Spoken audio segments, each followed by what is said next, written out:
Hey everyone, back again. Today I'm going to talk about Walter Benjamin's idea of the angel of history, which is super complicated. So there's so many ways to interpret it. I love when you tell me what you actually think. So after I lay it out, let me know what do you think of this term? What did I exclude that I should have included? What parts of it are like really important to highlight that I may not have highlighted quite as well as I could have? Or totally parts that like I just omitted? You got to tell me, because this term is like wildly complicated.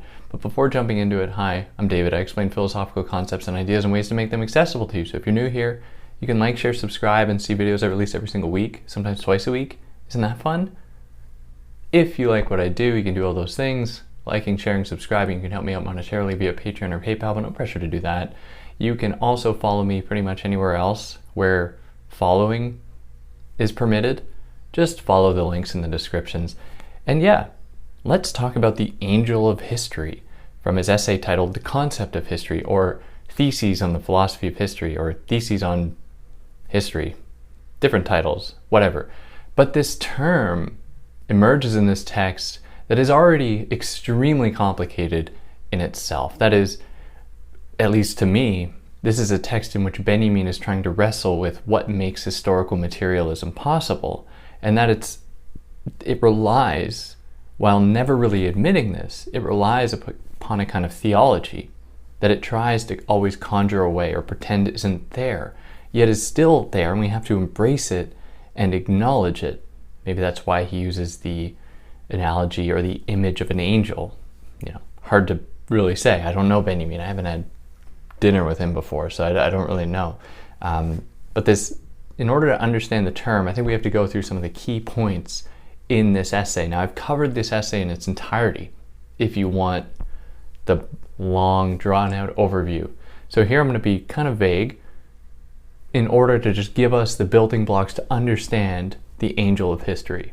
Now, in short, this essay is an effort to understand our relationship to history, and that is, more specifically, to understand how we have forgotten about history, or how we actually, when we engage with history, we do so often in problematic ways.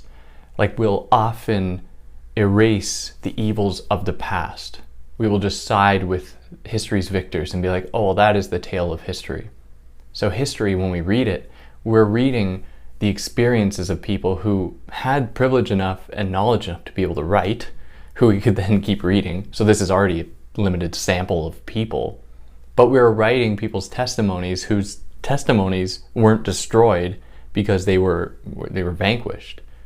So we are already dealing with a limited pool of knowledge, one that automatically excludes the experiences of the majority of people, working people, racially marginalized people throughout the course of history. And so, what does this mean? How should we then interrogate our relationship to history? At least this is what Benjamin is asking us to do. And one of the most egregious demonstrations of this that I like to think of, and I call this the Jeopardyification of history, where history is just reduced to like Jeopardy questions. If you don't know the show, look it up. It's a trivia show in America, kind of a trivia show in which questions about history, if that is one of the topics that night, topics in history or questions about history are given a dollar value. And I think this is the perfect illustration of our sanitized understanding of history, where we do not let history affect us. It's now a dollar amount that we can commodify, that we can then completely detach ourselves from, or that we can learn about, and then take on some responsibility for the evils of the past. So in the face of this, historical materialism tries to understand the way that history moves by shifting hands like among powerful people, and how in that is often erased the actual material instances that gave these people their power, like how people acquiring power, the bourgeois, who is really part of our recent history historically in the entire spectrum of human history, how their power was given to them by laborers who get ignored, who create the value that the bourgeois are able to then exploit and take for themselves. One of his issues, though, with historical materialism, and it's difficult to say exactly how he thinks about this, is that it treats this as almost an inevitability. Like, these things have happened, and now the point is to look forward And this, we find this in Marx as well. Like, the point is not to go backwards, the point is to go forwards. So what do we do with this knowledge now? How do we take the evils of the past in order to make a better future? To this, Benjamin asks, is that the only way we can have a relationship with the past, that we can remedy the sins of the past, is just by, well, it was all for the greater good eventually, it'll all work itself out? Are there other ways to atone for the past, to reckon with the past, to meet the past?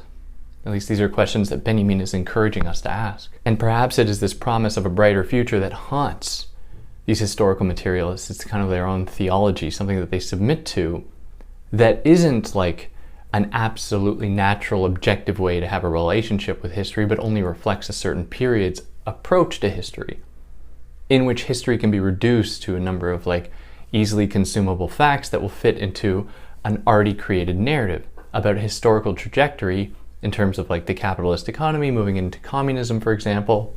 You know, all of these things were required in order for the historical materialists to actually have their day in the sun. And it's here that we get the angel of history. Now, there's a lot more. Really, go check out the episode I've done on this entire essay if you want more on this. But here we get into the angel of history. And this is a figure who's trying to do good with history. Now, as the image goes, this angel has wings, and this angel is being blown backwards as they're looking at the past. So the angel's looking at the past.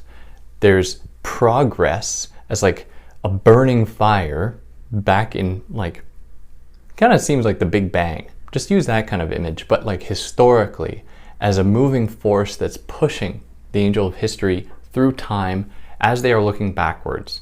And as they are looking backwards, they're trying desperately to pick up like the rubble of all of history and to piece things back together. But of course, you can't hang around long enough. Things are moving and developing and changing so quickly. There's no way to do it. And it is all rubble.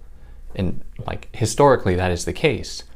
I mean, the way that we understand history is a history that is violent, because we always only ever read those people who have been victors, implying, of course, that they have defeated people. They have destroyed other histories to make way for their own history. So what history is actually going to be picked up in the rubble?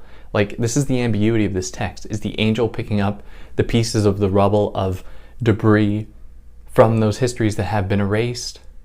Like those buildings that are being absolutely demolished as we speak? Like, what is going on here? What is this angel trying to do? Pick up these pieces of history. I like to think that that's the image that Benjamin is giving us, but this is where I need your help. Like, what do you think? What is going on here? Is there another way to have a relationship with history? Is the angel doomed not to be able to actually correct history because they're always being moved by progress? What is progress itself? What is the relationship between the past and the future? Are they connected?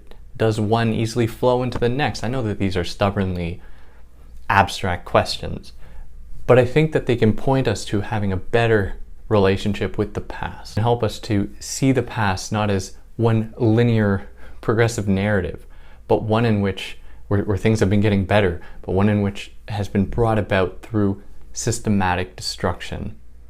One that has been repeated over and over again, maybe because we haven't been able to change our relationship to history and the way that we have to actually understand the past, not as a means to an end, but as something that needs to be accounted for immediately so that it does not repeat again, so that, you know, the angel of history isn't just moving through these successive, like repetitive, rubbling, destroying, this absolutely cataclysmic events, but can actually sit there for a moment and make sure it does not happen again. Like, I mean, maybe this is what Benjamin would want, but yeah, I'd love to know what you have to think.